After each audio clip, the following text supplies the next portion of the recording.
ഇൻഡിവുഡ് ഭാഷാ സാഹിത്യ പുരസ്കാരത്തിനായി ലഭിച്ച പുസ്തകങ്ങളുടെ പൂജ നടന്നു.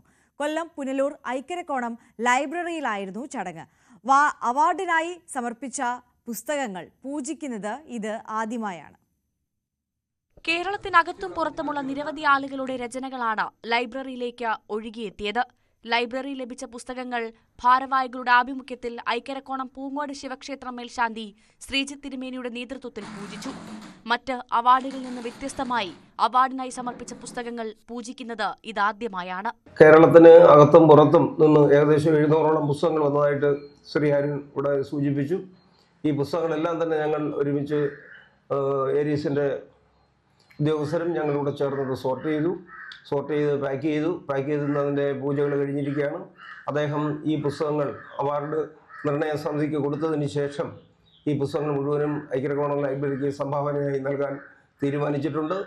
അത് മുൻകാലങ്ങളിലും അദ്ദേഹം ഒരുപാട് പുസ്തകങ്ങളും ഷെൽഫുകളും ഒക്കെ നമുക്ക് സംഭാവന ചെയ്തു. അദ്ദേഹത്തിൻ്റെ ജന്മസ്ഥലത്തെ ഗ്രന്ഥശാല മികച്ച ഗ്രന്ഥശാലയാക്കണം എന്നുള്ള ആ മനസ്സിൻ്റെ ആ ചിന്തയുടെ ഫലമായിട്ടാണ് നമുക്ക് ഈ പുസ്തകങ്ങൾ മുഴുവനും ഇവിടെ കളക്ട് ചെയ്യാനുള്ള അവസരം നൽകിയത്.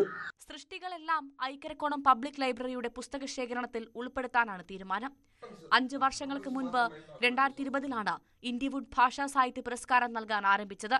മലയാള ഭാഷയിലെ സമഗ്ര സംഭാവനയ്ക്കുള്ള ഭാഷാ കേസരി പുരസ്കാരത്തിന് അർഹരാകുന്നവർക്ക് നിശ്ചയിച്ചിട്ടുള്ള പുരസ്കാര തുക 5,01,000 രൂപയാണ്. ഭാഷാ കേസരി പുരസ്കാരം ഒഴിച്ചുള്ള സമ്മാനങ്ങളെല്ലാം തന്നെ ഇത്തവണ 35 വയസ്സിന് താഴെയുള്ള പ്രതിഭകൾക്ക് നൽകാനാണ് സംഘാടക സമിതി ഇപ്പോൾ തീരുമാനിച്ചിരിക്കുന്നത്.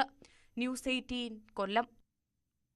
മഹാകവി പിയുടെ വഴിയെ യാത്ര ചെയ്യുകയാണ് മക്കളും നാട്ടുകാരും.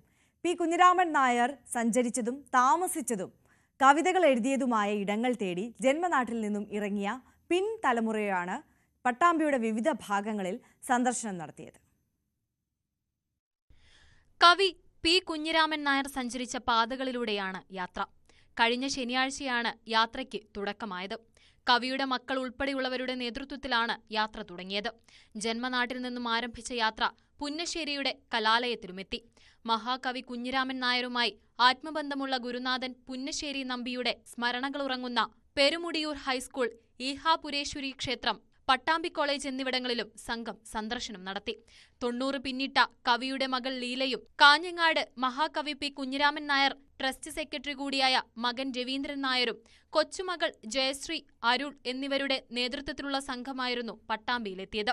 പ്രായത്തിൽ ഞാൻ വന്ന് ഈ സ്ഥലമെല്ലാം കണ്ട്, അച്ഛനുണ്ടായ സ്ഥലമെല്ലാം കണ്ട് കാണാനുള്ളൊരു ശക്തി എനിക്ക് തന്നത് അച്ഛൻ തന്നെയാണ്. അച്ഛൻ്റെ ഒപ്പം ഞാനും ഉണ്ടായിരുന്നു. ഇവരുടെ കൂടുതൽ പഠിക്കുന്നുണ്ടായിരുന്നു. ഞാൻ അച്ഛൻ്റെ ജോലി സ്ഥലത്ത് തന്നെ ഞാൻ മലപ്പുറം പൊന്മളയിലുണ്ടായത്. അവിടുന്ന് അച്ഛൻ രവീനെ പുറമെ വെച്ച് എന്നെ കൊണ്ടുവന്നു. ഇനി അമ്മയുടെ അടുത്ത് താമസിച്ചാൽ മതി എന്ന് പറഞ്ഞു. അങ്ങനെ ഞാൻ കൂടാളി സ്കൂളിൽ ഒരു 3 മാസം വെറുതെ 3 മാസം വീട്ടിൽ ഇരുന്നതിന് ശേഷം കൂടാളി സ്കൂളിലേക്ക് ലീവിൽ പൊന്മുള ഒരുപാട് കവിയുടെ കാൽപ്പാടുകളിൽ വർണ്ണനയുണ്ട്. അതൊക്കെ കണ്ട് അത് കഴിഞ്ഞ് ഞങ്ങൾ പട്ടാമ്പി വന്നിരിക്കുക. പട്ടാമ്പിയാണ് കവിയുടെ ശരിക്കുള്ള നാട് എന്ന് പറയുന്നത് പട്ടാമ്പിയാണ്. അദ്ദേഹം പറയുന്നത് ഞാൻ ജീവിതത്തിൽ ഏറ്റവും അധികം സ്നേഹിക്കുന്നത് പട്ടാമ്പിയാണ്. ഞങ്ങൾ പോയ സ്ഥലങ്ങൾ അതൊക്കെ തന്നെ പിയുടെ ജീവചരിത്രവും അതോടൊപ്പം മലയാളത്തിൻ്റെ കേരളത്തിൻ്റെ കാവ്യചരിത്രവും കൂടിയാണ്.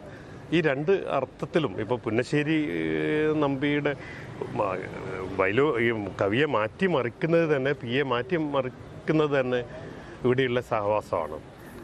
കാഞ്ഞങ്ങാടും പട്ടാമ്പിയും തമ്മിലുള്ള ഒരു ആകർഷണ വികർഷണമാണ് പിയുടെ കവിതകളിൽ ഏറ്റവും നിറഞ്ഞു നിൽക്കുന്നതും. തീവണ്ടി എന്ന ഒരു ചലിക്കുന്ന ഒരു ബിംബം ഉപയോഗിച്ച് ഒരുപക്ഷെ മലയാളത്തിൽ ഇത്രയധികം തീവണ്ടിയിൽ നിന്നുള്ള കാഴ്ച എഴുതിയ ഒരു കവി വേറെ ഉണ്ടാവില്ല.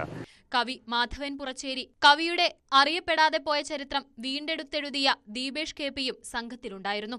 മന്ത്രി V Abdurahman, Muhammad Muhsin MLA, professor CP Chithrabhanu ഉൾപ്പെടെയുള്ളവരുമായി സംഘം സൗഹൃദം പങ്കുവച്ചു. തുടർന്ന് ജില്ലയിൽ കവിയുടെ കാൽപ്പാടുകൾ പതിഞ്ഞ ഇടങ്ങളിലൂടെ സംഘം പര്യടനം നടത്തി. ന്യൂസ് 18 പട്ടാമ്പി.